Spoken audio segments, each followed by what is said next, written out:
Hi everyone, so my name is Jiani Lee and I am currently a senior majoring in cognitive science at UCLA.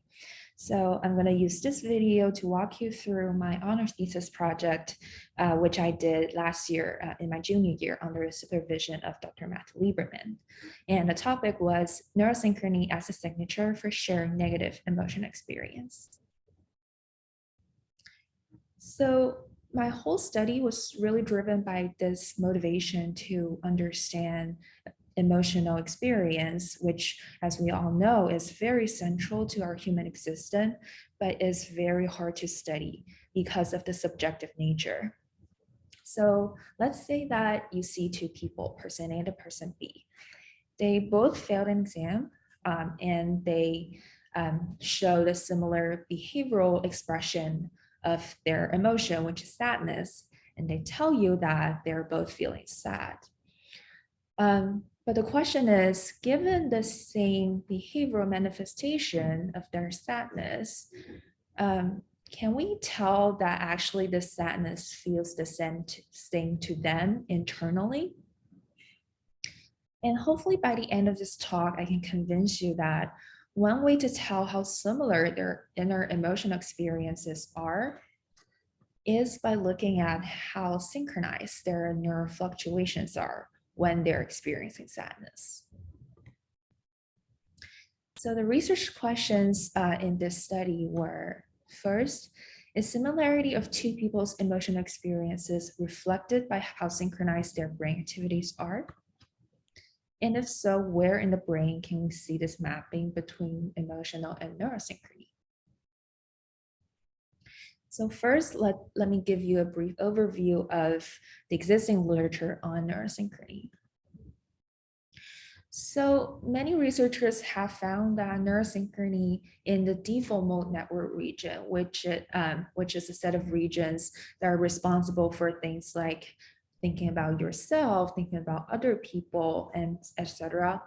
And they found that the degree of similarity between two people's neural activities in these set of regions usually predict how similar their inner experiences are. So in this study by Yesherin et al. In 2017, they showed a story to participants, but they assigned two different interpretations of the same story.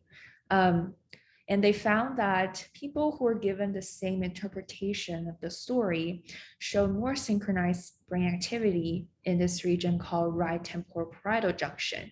So, so this is my left hemisphere, and RTPJ would be just a little bit above my left right ear. I know we can't see it, but yeah, there you go.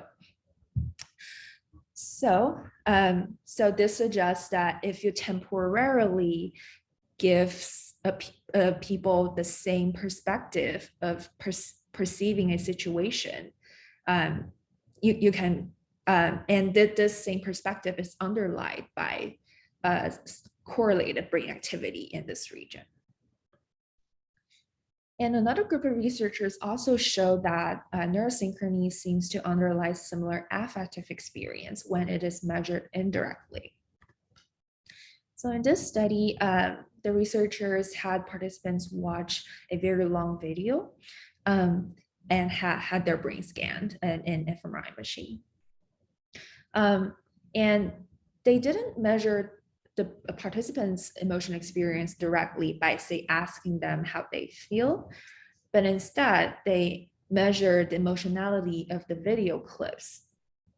And they found that the periods of time when the participants showed the highest neurosynchrony actually corresponded to the period of time when the video displayed the most intense emotionality.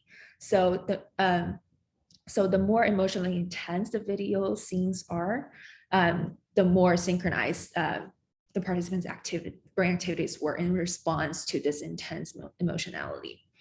So this may suggest that intense emotions might unify people's brain activities to some extent. But as I said before, they didn't measure the affective experience explicitly. So this motivates the current study. So we know that neurosynchrony in the DMN regions underlies certain kind of inner experience. And I wondered, is it also true for emotional experience when it's measured directly? So after I walk you through the prior literature, now we can operationalize the previous research questions. So the research questions become first, the hypotheses. First, subjects who reported more similar emotion experience would exhibit more synchronized neural fluctuations. And the regions that are hypothesized this effect would show would be the DMN regions, including the medial prefrontal cortex, bilateral TPJ, and also this region called inferior parietal lobule, which is just a little bit behind TPJ, and has also been reported in previous studies to show this effect. Okay. So for the method section, we had 146 participants recruited from the UCLA community. And after pre-processing their neural data, 104 of them had good enough neural data for us to analyze at later stages. And it was a relatively young sample with a mean age around 20 years old. So the stimuli we used, so we created 4 YouTube style videos about gun control. In each of the video, there was a speaker essentially who was arguing for or against gun control issues. And 2 of the videos were for gun control, 2 of the videos were against gun control. So we wrote the scripts for all of the videos to ensure that A, they're of similar length, and B, there was an roughly equal amount of convincing and also questionable material in each of the video, just to ensure that we can robustly elicit emotional responses from participants. And for the self-report measures, we asked participants how much they liked the video, how bothered they were when watching the video, and their overall experience. So each of the questions was rated on a 11-point Likert scale, and all the 3 questions were asked after each video. So overall, these questions were asked 4 times. So the neuroimaging modality I used was called functional near-infrared spectroscopy, also called FNIRS. So I was fortunate enough to, as an undergrad, be able to be exposed to this novel neuroimaging technique. And this afforded a lot of benefits that are especially relevant to my study of emotional experience. So this is what an FNIR machines look like. It has lots of electrodes that are attached to your scalp. And what it does is it operates similarly to a pulse oximeter. So it shines near infrared light to your scalp. And the rationale is that we know neural activity consumes oxygen, and blood of different oxygen concentrations actually can absorb the near infrared light to different capacities. So if we measure the amount of light that's reflected back, we can actually tell how much oxygen is in a particular brain region at a time, which we can then use as a measure for neural activity. And the reason why FNIRS was especially suited for this study was that it is a very portable neuroimaging technique, which means that participants could move around while having their brain scanned. And this creates a very naturalistic environment. And we know that emotion experience can be really very much influenced by external environments. So we believe that by using a more naturalistic neuroimaging technique than, say, fMRI, we were able to recreate a more genuine, ecologically valid emotional experience than would have been otherwise. So the analysis method that I used for the behavioral data was called multidimensional feature space analysis. So this sounds like a huge jargon, which turns out to be a very good term to throw in grad school applications. But the idea was actually very simple. So we would conceptualize the emotion data as sort of in a multidimensional space. So in this case, since we had 3 questions, we would conceptualize them in a 3D space. And with each axis being one of the questions that we asked. So each participant would be a dot in this space. And then for each pair of subjects, we can measure the distance between them in this 3D space, which would tell us how dissimilar they are in terms of all dimensions of emotion experience that we measured. And similarly, for another pair of subjects, we can compute a distance between them in the same way. And for the other subject, a pair of subjects, we can do the same thing. And then if we repeat this procedure on all pairs of participants, we can eventually come up with what's called a behavioral dissimilarity matrix, with each element being the distance, pairwise distance between a pair of subjects. Okay. Now moving on to the neural data. So we essentially do the same for each pair of subjects, but this time on their neural time courses. So we compute the Euclidean distance between their neural fluctuations at a certain region when they were watching the videos. And this Euclidean distance then can tell us how dissimilar they were in terms of their neural activity. And if we repeatedly do this on all pairs of subjects, we eventually come up with what's called a neural dissimilarity matrix. And then if we take our behavioral dissimilarity matrix and compare it with the neural dissimilarity matrix, we can eventually see if there's a relationship between how similar people were behaviorally and how similar people were neurally, as a way to find the neural signatures for something as internal as emotion experience. Okay, so the preliminary results were actually not promising at all. So in the first round of analyses, I found that in none of the 3 RIs were subjects' multidimensional distances in emotion ratings correlated significantly with that in neuroactivity. So I asked why? Why would that be the case, given that we saw robust mappings of inner experience and neuroactivity in these DMN regions? Then I thought maybe the intervals between the emotion scores did not correspond linearly to the differences in emotional experience. So what did I mean? So let's say that a pair of subjects scored 7 and 8 on a question that asked, how much did you like the video? Would they be similarly different to another pair of subjects who scored 2 and a 3, even though the magnitude of the difference would be 1 for both of them? So this is a schematic representation of what I just said, right? So let's say that this is the axis that represents how much you like or dislike the video. So a pair of 2 and a 3 would be similarly different from each other numerically than a 7 and 8. But do those the differences also appear the same qualitatively? And this just reminds me of a quote from Leo Tolstoy and Anna Karenina. So all happy families are alike. Each unhappy family is unhappy in its own way. So I thought maybe a solution to this problem would be to first find people who are more or less similar to each other, and then repeat the previous analyses within each group.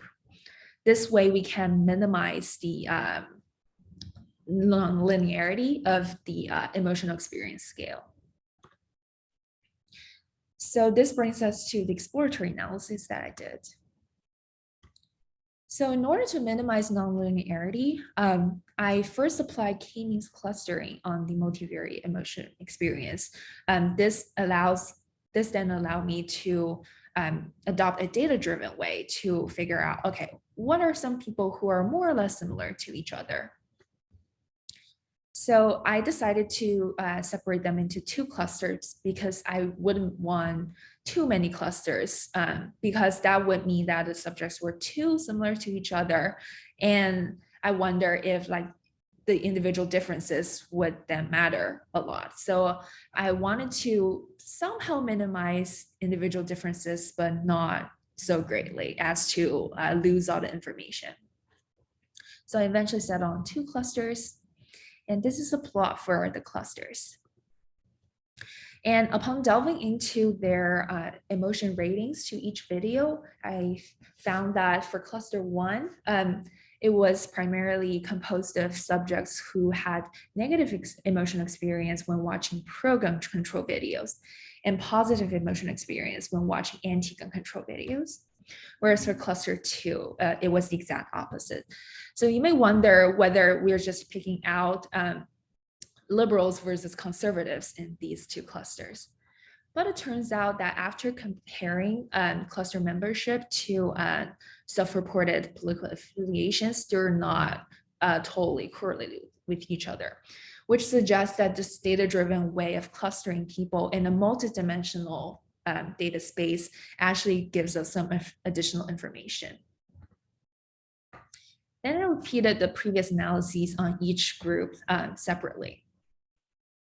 And then I found that for cluster 2, similarity in the negative emotion experience was manifested as neural alignment in this region called medial prefrontal cortex.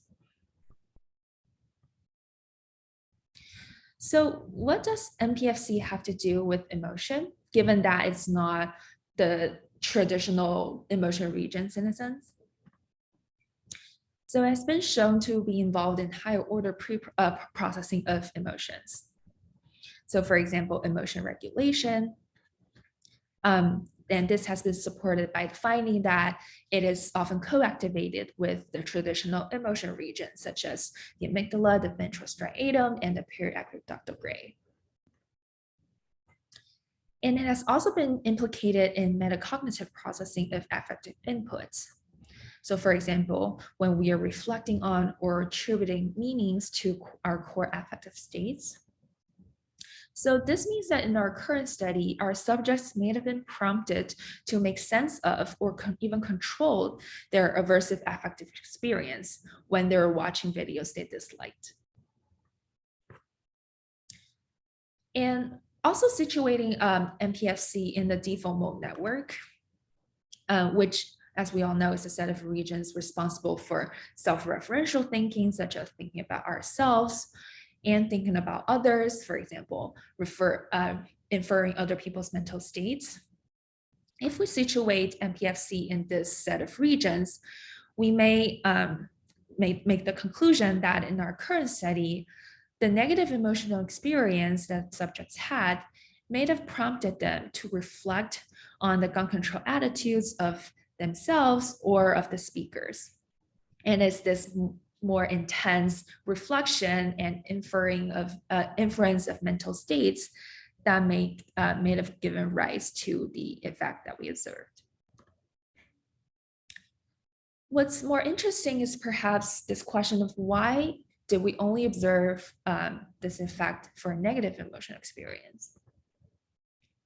First of all, as we discussed before, maybe it's just because negative emotion experience was more uncomfortable to have.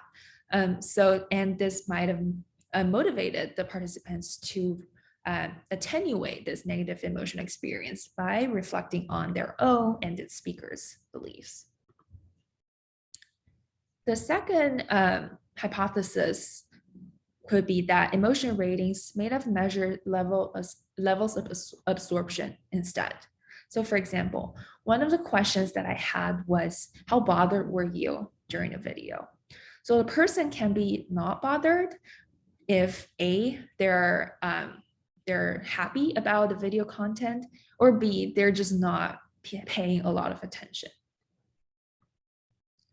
The third hypothesis, which is perhaps the most interesting one, is that maybe shared negative emotions unify people's perspectives to a greater extent than shared positive emotions. And this has actually been supported by previous studies. So, for example, this study shows that moral emotional language and political arguments actually produced greater synchrony in the dorsal part of mPFC. Finally, the study definitely has a lot of limitations, which also paved the way for future directions. So first of all, our measurement of neuroactivity was definitely not perfect. For example, even though FNIRS is more tolerable in terms of can tolerate more movement still impacts the signal quality to some extent. So for example, if you move your head too much, the cap may slide on your head.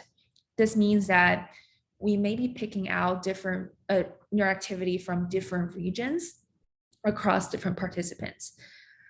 And also, signal quality of FNIRS heavily depends on the thickness of your hair and the color of your hair, actually.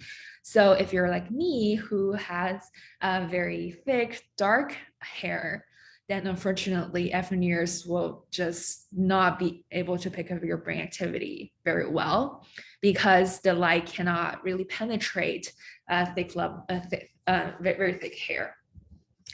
And this may explain the lack of effects in bilateral TPJ and IPL because this region, usually people have lots of hair in this region, whereas for medial prefrontal cortex, because it's on forehead, so typically people don't have a lot of hair in this region, which might explain why we only observed effect in mPFC.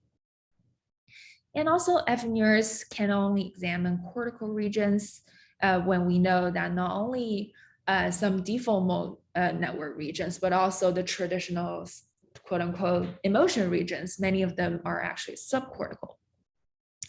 But this was not a problem for us because all the regions that we were interested in were cortical, but it definitely limits the scope of the current study. And finally, FNIRS suffers from low spatial resolution because we're limited to the amount of channels, what we call in an FNIR machine, which is, I believe, only 108. So essentially, we only had 108 voxels if we use analogy from an fMRI study, which definitely does not give us very good spatial resolution. So a future direction could be to also use other neuroimaging modalities to pursue the same line of research and then compare findings from FNIRS studies to, say, fMRI studies, because we do know that different neuroimaging modalities complement each other. And our measurement of emotion experience was not perfect. So first of all, we measured emotional experience after each video as opposed to when watching each video. So this means that we couldn't capture moment-to-moment fluctuations in affective states. And also we only had 3 questions to measure emotional experience when we know that there are probably more nuanced aspects of emotional experience. So this means that one future direction could be to measure emotional experience multimodally. So for example, in addition to having people self-report their emotional experience, we can also use physiological recordings like skin conductance and then we compare data from different sources. This way we can get a more holistic picture of emotional experience. So finally, I want to end today's presentation with a reflection of why does the current study matter, given that the data and the results were not perfect. So I think of it as a proof of concept study. So even though we weren't able to find this perfect relationship between neurosynchrony and emotional synchrony, we did show that by combining neurosynchrony and portable neuroimaging technique plus a naturalistic setting, we can actually study subjective experience, which has been notoriously hard to examine scientifically. So, and this also paves the way for future studies that want to examine similarly subjective and idiosyncratic constructs. So this is a quote from one of my favorite affective scientists, Joseph Ledoux, which I think is very relevant to my feeling right now. So it's been said that there are as many theories of emotions as there are emotion theorists. So emotional experience is definitely hard to study, but one of the biggest takeaway lessons for me is that how do I say it? It's very hard to study, but it's also very intricate because of the so many dimensionality of emotional experience. And this also motivates me to pursue it further in graduate school and also examine the clinical implications of emotional experience. So finally, I would like to thank my mentor, Dr. Matthew Lieberman, and Macrina Dievenbach, who was my graduate student mentor when I conducted the research. And also, I did this research with another group of brilliant students who together we were in this departmental honors cohort. So without them, my study would definitely be impossible, and I appreciate so much their generous support. And that's it. Thank you for listening.